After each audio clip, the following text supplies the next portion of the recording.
very graceful. No.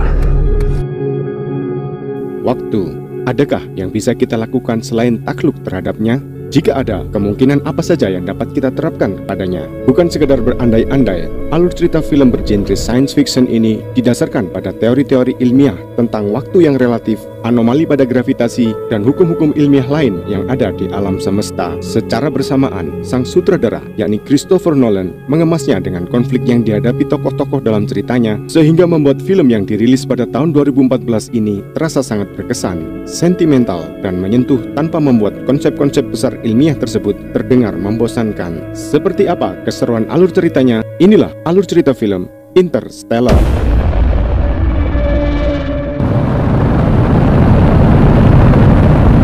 Prepare for stage 1 separation.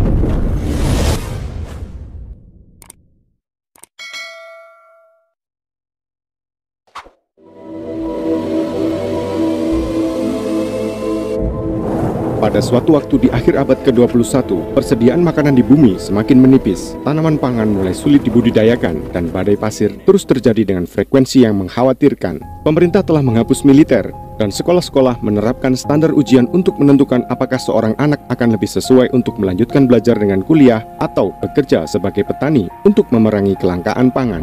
Cooper, sang tokoh utama dalam film ini, adalah seorang duda dan mantan pilot NASA yang istrinya meninggal karena penyakit kista pada otaknya yang tidak terdeteksi karena mesin pemindai MRI sudah tidak diproduksi lagi. Hal ini sesuai dengan aturan kebijakan untuk menekan pemborosan dari peninggalan abad ke-20. Dia saat ini menjadi seorang petani dengan 2 orang anak, yakni Tom dan Murph. Mereka tinggal bersama dengan kakek dari pihak ibunya yang bernama Donald. Repopulating the Earth. Start pulling your weight, young man. Murph merasa telah dikunjungi oleh apa yang ia sebut sebagai hantu di kamar tidurnya.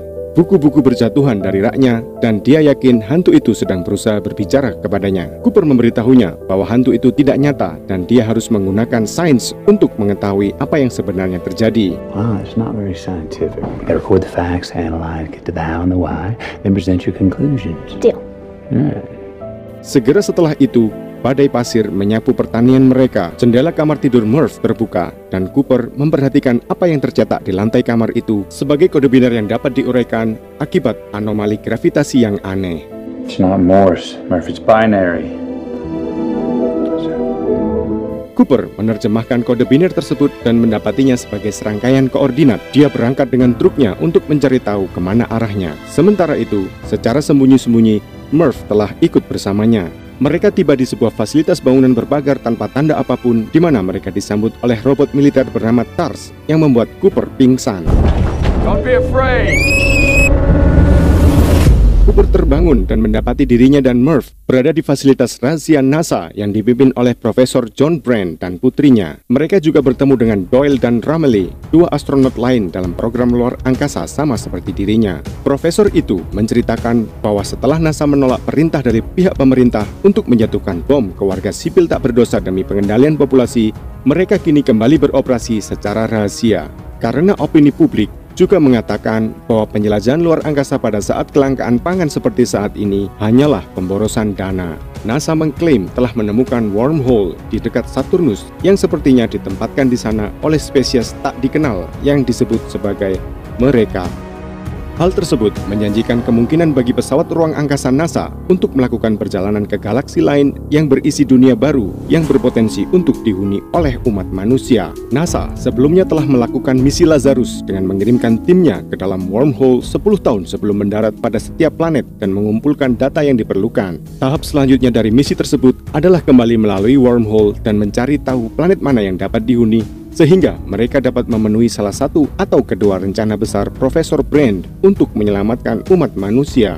Rencana A adalah memecahkan persamaan gravitasi yang rumit dan menggunakannya untuk mengangkut manusia keluar dari bumi dengan menggunakan stasiun luar angkasa yang akan membawa mereka ke planet baru.